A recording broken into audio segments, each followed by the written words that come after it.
നമ്മുടെ വീഡിയോന്റെ കമന്റ്സ് കൊണ്ട് എൻ്റെ ഗാർഡൻ ഇത്രയും അടിപൊളിയാവും ഞാൻ വിചാരിച്ചില്ല കേട്ടോ. So this is the part 5 of setting my new garden. നിങ്ങളെ ഒരുപാട് പേര് പറഞ്ഞിരുന്നു മതിലിൽ പെയിന്റ് ചെയ്യാൻ.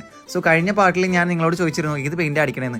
അതിന് ഒരുപാട് കമന്റ്സ് ആയിട്ട് വന്നിട്ടുണ്ടായിരുന്നു. അപ്പോൾ ഈ കമന്റ്സ് കണ്ടപ്പോൾ എനിക്ക് ഒരു കാര്യം മനസ്സിലായി, ഈ ഗാർഡൻ ട്രാൻസ്ഫോർമേഷൻ ജേണിയിൽ ഞാൻ ഒറ്റയ്ക്കല്ല, എൻ്റെ വീഡിയോ കാണുന്ന എല്ലാവരും സപ്പോർട്ട് ഉണ്ടെന്ന് കേട്ടോ. അതറിയുമ്പോൾ ഒരുപാട് സന്തോഷമാണ് ഗൈസ്. അപ്പോൾ നമ്മുടെ മതിലിൽ ഒത്തിരി പായലും ആൽക്കൊക്കെ ഉണ്ടായിരുന്നു കേട്ടോ. സോ അത് കളയാൻ വേണ്ടിയിട്ട് ഒരു വാട്ടർ പ്രഷർ പമ്പ് ഞാൻ റെന്റിന് എടുത്തു. 500 രൂപയാണ് അതിനെ വന്നിട്ടുള്ളത് കേട്ടോ. ഞാനും ഉപ്പയും ചേർന്നിട്ട് പായലൊക്കെ കുറച്ച് അധികം ടൈം എടുത്ത് തന്നെ കളഞ്ഞിട്ടുണ്ട്. ഇനി നമ്മുടെ കമന്റ്സിലോട്ട് വരാം. എൻ്റെ മനസ്സിൽ ഗ്രേ കളർ ആയിരുന്നു. അപ്പോൾ but most of the comments വന്നിട്ടുള്ളത് ഓഫ് വൈറ്റ് ആണ്. അപ്പോൾ ഞാൻ ഓഫ് വൈറ്റ് തന്നെ സെലക്ട് ചെയ്തു.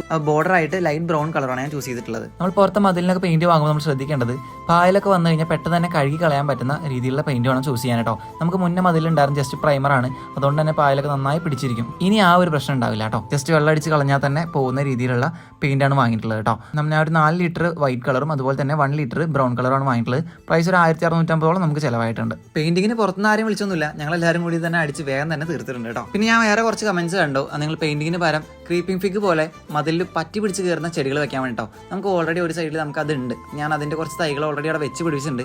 അതുപോലെ തന്നെ നമുക്ക് വേറൊരു മതിൽ പിടിച്ച് കയറാണ് റഫിഡഫോറ ഹൈ എന്നുള്ളൊരു ചെടി കേട്ടോ. അത് ഞാനൊരു വേറൊരു വീഡിയോയിൽ കണ്ടിട്ടുള്ളതാണ്. അതും ഞാൻ 2 തൈകൾ പ്ലാൻ ചെയ്ത് വെച്ചിട്ടുണ്ട് കേട്ടോ. അപ്പോൾ ഗൈസ്, അപ്പോൾ പെയിന്റ് ചെയ്ത് കഴിഞ്ഞപ്പോൾ ഇങ്ങനെയാണ് ലുക്ക് വന്നിട്ടുള്ളത്. നിങ്ങൾക്ക് ഇഷ്ടപ്പെട്ടുണ്ടെങ്കിൽ കമന്റ് ചെയ്യുക. അതുപോലെ തന്നെ നെക്സ്റ്റ് വീഡിയോയിൽ നമ്മൾ പറയാൻ പോകുന്നത് എനിക്ക് ഒരു സൈഡിൽ നമ്മൾ പ്ലാന്റ്സിന് പുറമെ കുറച്ച് ഫ്രൂട്ട് പ്ലാന്റ്സ് വെക്കണമെന്നുണ്ട്. അപ്പോൾ അത് വാങ്ങിയ ഡീറ്റെയിൽസും പോട്ടിങ്ങും കാര്യങ്ങളൊക്കെ ഞാൻ നെക്സ്റ്റ് വീഡിയോയിൽ പറഞ്ഞുതരാം കേട്ടോ.